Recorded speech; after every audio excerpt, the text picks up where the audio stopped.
Portland for nearly 2 decades, and has served not only on our resident advisory committee, but also on various interview committees, hiring staff within the agency. She's very connected to the agency, and as you heard, connected to the community, and we're very excited to have her joining our Board of Commissioners. Jenny Kim has been introduced to this body before, sometime in the last year. You heard of her accolades as well, and the commitment that she maintains to the community, and we're also very excited to have her reappointed to our Board of Commissioners. At this point, I'll hand it to Tomi Reen for any comments she has. I am so humbled and honored to be coming into this commissionership. I realize it's not about me. I am going to be the voice of many, many, many residents of Home Forward. And back in December, I was struck by this couple of quick paragraphs from my mentor in faith, Daisaku Ikeda.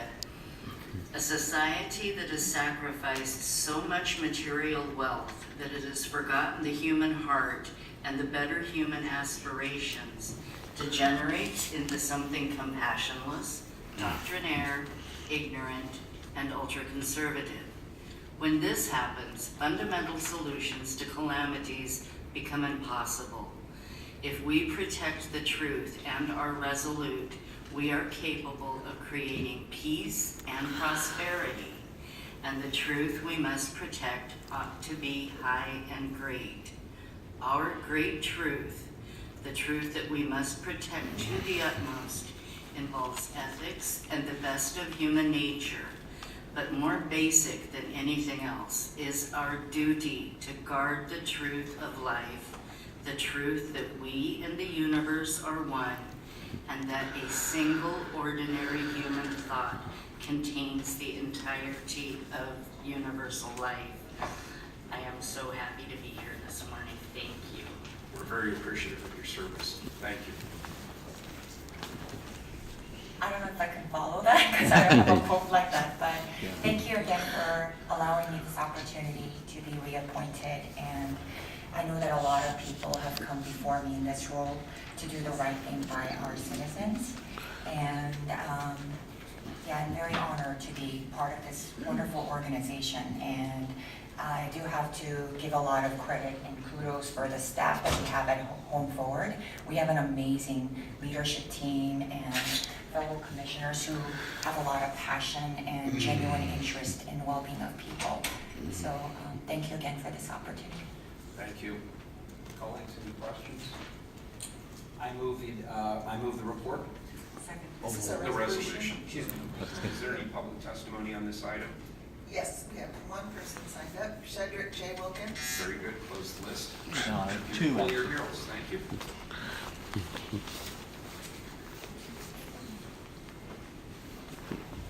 If you want to sit down, that's all right. Yeah.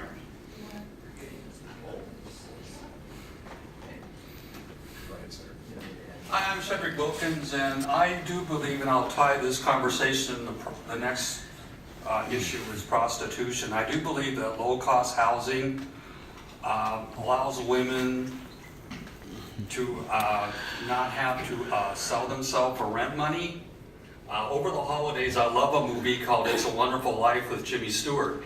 And there's this Pottersville where everybody's renting and he wants people to own their own home.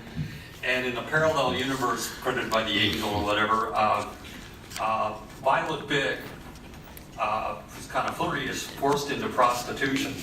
And she's handcuffed. And I like that scene, and it's really weird. And just to relate it, Can you bring this back to the issue is, if you really want to get women off of prostitution, you must provide them with low-cost housing. Thank you. Okay. Appreciate it. Good morning.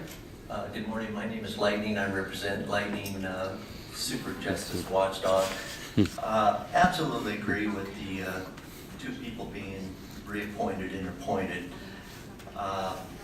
Again, on my position is that I'm hoping that the group would also focus again on the Metro housing bond that is currently moving forward.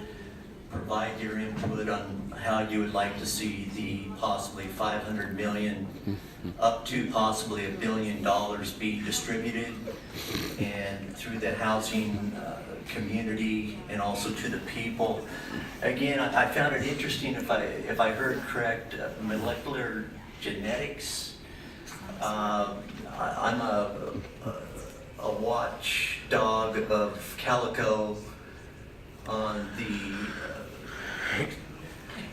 on expanding your life expectancy, the years, and if you begin to really understand providing the proper housing to people that are currently homeless, you can also be providing them additional years of their life. And you have to start calculating this out on the research that is being done from such as Larry Page at Calico on what you can actually do for the homeless communities on expanding their life as far as adding more years from housing to health to safety. And understand that when the communities or the commissioners or anyone thinks that people living out on the streets is going to add more years to their life, you have to start understanding that it is traumatic to them, it is stressful to them, it is unsafe to them, it is unhealthy to them, it is not having a concern for them if you think living outdoors is good for them and the longevity of their life. So just again, I find it, I think you're both great people to have on this. And again, just focus on the $500 million bond and focus on getting more housing projects out for the people currently out there, and to build new, create new jobs, buy local, and focus on that, and don't buy existing or current inventory, which I do disagree with that, because we want to add more supply, more jobs, and more inventory out in the marketplace is what I want to see happen. So anyway, great selections, and I look forward to seeing what you're going to do. Thank you. Thank you. Please call the roll. Well, Ms. Evelyn and Ms. Kim, each of you have come a long way in different ways, and so I really appreciate your willingness to serve as commissioners. This is a very important board that board relies on, we rely on, and you each provide a perspective that is not currently on the board, which is always important. So thank you to come forward for the Mayor for making these selections, and wish you all the best. It's truly a task that needs all of us engaging constructively rather than adversarially. So thank you very much. Aye. I want to thank both of our candidates for agreeing to serve. When I came to Portland, the great Gretchen Kafori urged me to consider serving on the board of what was then called Home Forward, or the Housing Authority of Portland. And it was an amazing experience, and it was really the training that helped me be more effective when I later became Housing Commissioner for the City of Portland. And it is a fiduciary board where critical decisions are made about how we spend, particularly the federal funds. So it's an enormously important assignment. And I want to just also acknowledge that the resident commissioner plays a unique role, because most of the people we serve are people that have very busy lives, struggling to survive and meet all of their responsibilities. But that resident commissioner bringing the voice of folks we serve into the decision-making process is so important. And then I'd be remiss if I didn't just acknowledge that there's probably never been a period where the relationship between this local housing authority and the federal partner that provides the bulk of the funding has been more strained. And unfortunately, not only are there these significant headwinds, but there's an active debate about the role of the federal government in providing funding for this important cause. And let's be clear, housing authorities house the poorest people in our community. They serve people who have nothing, up to about 30% of median family income. They manage our public housing and our affordable housing targeted to the neediest in our community. We cannot do it if the federal government keeps scaling back. We can't maintain our assets, we can't continue to serve, we can't stretch the dollar on the vouchers. I hope we come to our senses on this, but unfortunately, we're going through a period of real retrenchment at HUD, and it's going to make your job harder. So I would say I'm even more appreciative that in these tough times, you're willing to step up and serve the community, because your service really matters. Thank you. Bye. Swanson. Thank you both for your willingness to serve. Aye. Well, thank you for your service and your continued willingness to work with us on this vital issue. Wheeler. Thanks to Tom Ring-Hetman for stepping up and being willing to do this important work. I'm always happy to see new people joining a board, particularly on an issue as important as this. And Jenny Kim, what can I say? I'm just as impressed as always and so appreciative that we have people of your caliber who are not only willing to step up and serve, but are willing to do it on a long-term basis. So thank you for that. I'm grateful. I know that the city council is, the community is as well. So thanks. I vote aye. The resolution is adopted. Thank you. Next item.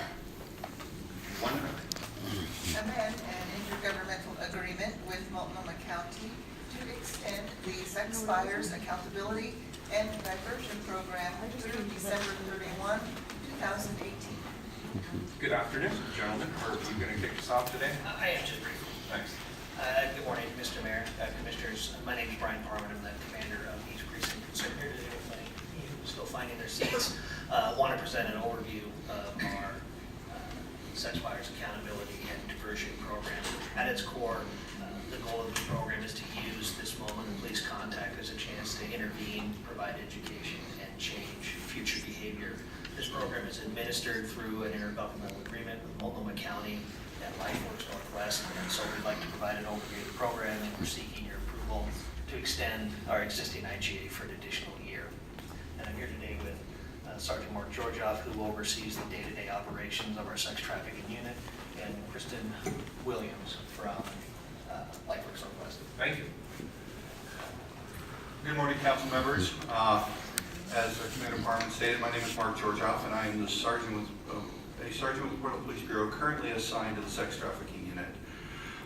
Sex Trafficking Unit is a team that works to combat crimes and victimization caused by sex trafficking, both by bringing accountability to sex buyers and working with victims of the sex industry by collaborating to assist those who cannot escape this personally devastating industry on their own and often need both accountability and resources to survive and thrive in life. One of the key components in the effort to combat sex trafficking is in the Portland area is the Sexual Buyers Accountability and Diversion Program, more commonly known as SBAD. I'm here today with Kristen Williams from LifeWorks Northwest, the organization that operates the New Options for Women's program and designed for women attempting to transition out of the sex industry lifestyle, and which cooperatively with PPB runs the SBAD program. Kristen and I both firmly believe that continued funding of this program agreement is essential to reduce the frequency and impact of the sex buyers have in supporting this victimization industry in the city of Portland. The SBAD program has operated successfully since 2011 and has been attended by several hundred sex buyers during that time. The purpose of this course is to reduce the demand by interrupting the frequency that buyers attempt to purchase sex. This is done by educating persons arrested for the solicitation of prostitution through a classroom setting where they learn about legal, social, and health ramifications of the commercial sex trade. The SBAD program is designed to represent a paradigm shift from solely criminal prosecution to early prevention, rehabilitation of those who solicit prostitution. The program is generally offered for first-time arrested offenders, and if completed, will suffice for any court-ordered accountability otherwise. As a sex trafficking sergeant, I am the designated program manager for the SBAD program. This program is based on an intergovernmental agreement with Multnomah County and the City of Portland. The county subsequently contracts with LifeWorks Northwest for program coordination and administration, and is taught by members from LifeWorks, the PPB Sex Trafficking Unit, and other community and social service partners, as well as a very powerful presentation from a survivor of the sex trafficking industry.